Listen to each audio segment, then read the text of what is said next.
orientando o povo, orientando a igreja de Filipos acerca do que estava por vir. Glória a Deus.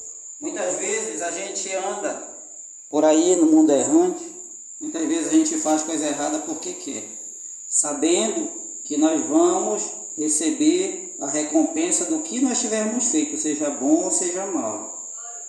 E o apóstolo Paulo, como sendo um pastor zeloso pela sua igreja, pela obra que o Senhor entregou na sua mão, ele escreveu recomendando que o povo ficasse firme e que obedecesse não só na presença dele, mas também na ausência.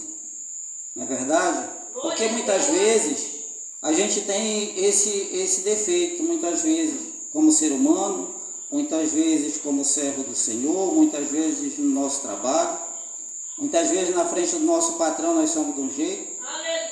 Aí quando o chefe não está no lado, a gente já faz só do jeito que a gente quer. Muitas vezes na frente do nosso pai, nós somos um filho obediente, mas quando a gente se afasta um pouco, a gente vai fazer as coisas do nosso jeito. E do jeito muitas vezes que não agrada.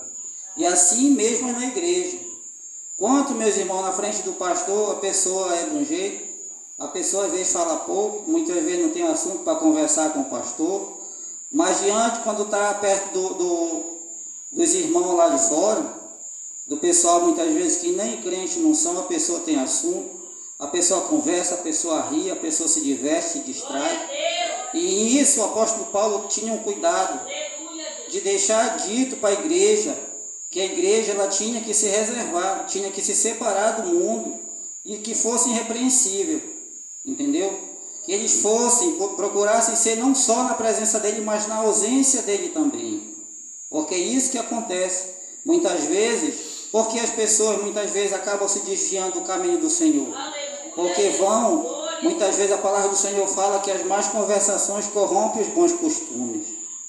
Então, diante disso, todo pastor ele tem um cuidado de deixar expressamente dito para a sua igreja: olha, toma cuidado com isso, não faz aquilo, não olha isso que não agrada a Deus. Quantas pessoas, meus irmãos, não têm trocado a Deus por conta da vaidade, trocado o Senhor por conta das redes sociais, por conta do Facebook, do Zap Zap, trocado por política, trocado muitas vezes o Senhor por um emprego. Quantas pessoas não têm feito isso? Porque muitas vezes a gente pensa que é brincadeira. Mas cada uma vez que nós damos um passo errado, cada uma vez que nós fazemos alguma coisa que nós não agradamos a Deus, nós estamos nos colocando no papel de Pedro naquele dia, quando perguntaram para ele se ele conhecia Jesus, ele disse que não, e ele negou. Então, quando a gente peca voluntariamente, a gente está negando a Cristo, a gente está negando o sacrifício de Cristo. Então, o Senhor, ele tem esse cuidado conosco de nos orientar. O Senhor tem esse cuidado conosco de nos dizer que nós temos que estar firmes. Porque muitas vezes a gente não sabe, a palavra do Senhor diz, portanto estais firme, porque não sabeis qual é o dia mau. Nós não sabemos qual é o dia que a tentação vai vir. Nós não sabemos qual é o dia, meus irmãos, que as coisas vão acontecer ao nosso redor e muitas vezes nós vamos perder o controle. Muitas vezes, às vezes a gente está, eu mesmo sou uma pessoa que eu peço muito para Deus me guardar, me livrar de certa situação, porque eu não sei se eu vou me controlar. Então eu oro a Deus e peço porque eu conheço a minha fraqueza. Eu reconheço que eu, muitas vezes como crente, talvez eu tenha poucas falhas, mas como ser humano eu tenho muitas falhas. Entendeu? E a palavra do Senhor, ela expressamente nos diz que a gente tem que fazer as coisas para que nós sejamos irrepreensíveis como filhos de Deus, inculpáveis no meio de uma geração corrupta. Quantas pessoas a gente vê passar, eu fico observando, a gente vê passar pessoas para um lado, para o outro. Muitas vezes eu estou ali na frente, passa nego lá só de bermuda, da paz do Senhor. Eu não sei qual é o Senhor que ele tem na vida dele, porque o meu Senhor não anda sem roupa, o meu Senhor não anda só de bermuda, o meu Senhor não anda na vaidade. Eu não sei qual é a paz desse Senhor que ele está dando, eu fico calado. Porque a palavra diz: se alguém vier ter convosco que não traz essa doutrina, não recebais nem o saudeis, porque os que saúdam têm parte nas suas mais obras.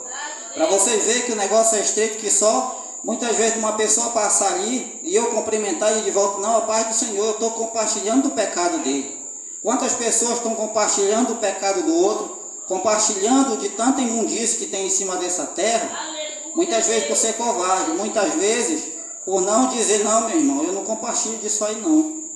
E a gente é chamado de doido, a gente é chamado muitas vezes que a gente quer ser mais crente do que o outro. Essa parte aí eu digo, meus irmãos, eu não posso querer ser melhor do que meus irmãos. Eu não posso, quem sou eu? A palavra do Senhor diz que aquele que quer ser o maior, ele tem que se tornar o menor de todos, ele tem que servir a todos. Assim como Cristo serviu a todos, a gente, se quiser ser o maior diante do reino do céu, nós temos que servir a todos. Não é verdade? Porém, muitas vezes, eu digo isso, que a gente não é pecado, a gente tentar ser um crente melhor, ser um crente separado, porque a palavra do Senhor fala, lá na carta de Pedro, capítulo 1, versículo 15, diz assim, porque assim como é santo aquele que vos chamou, seja vos também santo em toda a vossa maneira de viver. Por quê? Porque naquele grande dia o Senhor fez aquele sacrifício pela minha, pela tua vida. O Senhor fez aquele sacrifício por nós, derramando até a sua última gota de sangue na cruz do Calvário, nos dando a oportunidade de salvação. E quantas pessoas têm negado o Senhor, quantas pessoas têm rejeitado o Senhor muitas vezes, rejeitado o convite. Meu irmão, quando a gente está pregando aqui, seja eu, seja o pastor Miguel, seja o pastor Eduardo, seja qualquer pessoa que seja, a irmã Nataliana, que a gente convida, que a gente faz o convite, porque a nós é obrigado isso, fazer o convite. E quando você diz que não, você não está rejeitando a mim. É isso que a gente tem que ter ciência disso. Você não está rejeitando a mim, você não está rejeitando o pastor Miguel, você não está rejeitando essa pequena igreja aqui, mas você está rejeitando o dono dessa palavra. Porque naquele grande dia, você não vai ser dado por inocente, você não vai dizer, mas Senhor, eu não sabia. Você não vai poder dizer, mas Senhor, não me explicaram que se eu tomasse tal atitude, eu iria para o inferno. Você não vai ser tomado por inocente. Muitas vezes a gente pensa, não, mas eu vou andar mais um pouco no mundo, eu gosto de alisar meu cabelo, né? Eu gosto de pintar minha unha, eu gosto de usar aquela roupa lá, todo do jeito que o mundo anda, né? Muitas vezes com decote, não é verdade? Eu quero andar do jeito que Satanás anda. Cada um tem ali o livre-arbítrio. O Senhor, Ele deixou, quando Ele fez todas as coisas lá no Éden, Ele não proibiu. Ele não proibiu ninguém, olha, tu não pode comer, Ele deixou lá. Ele falou, olha, aquela ali não é para tu tocar.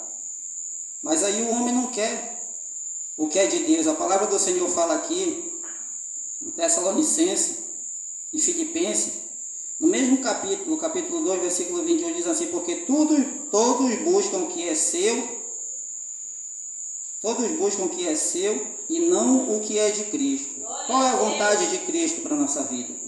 A vontade do Senhor é que nós venhamos nos arrepender do nosso pecado, é a vontade do Senhor que nós venhamos nos converter do nosso caminho, nos chegar a Ele, para que nós possamos ter a oportunidade de ser participantes dessa salvação. Essa é a vontade do Senhor para nós. Mas qual é a vontade minha, a vontade da minha carne? A vontade da minha carne é beber, é fumar, é falar da vida do alheio, né? É muitas vezes namorar, né, Tiago? A gente menino novo, muitas vezes eu entendo como funcionam essas coisas aí. Porém, a palavra do Senhor diz que aquele que semeia na carne, colherá na carne a corrupção e o pecado. E aquele que semeia no Espírito, colherá a vida eterna.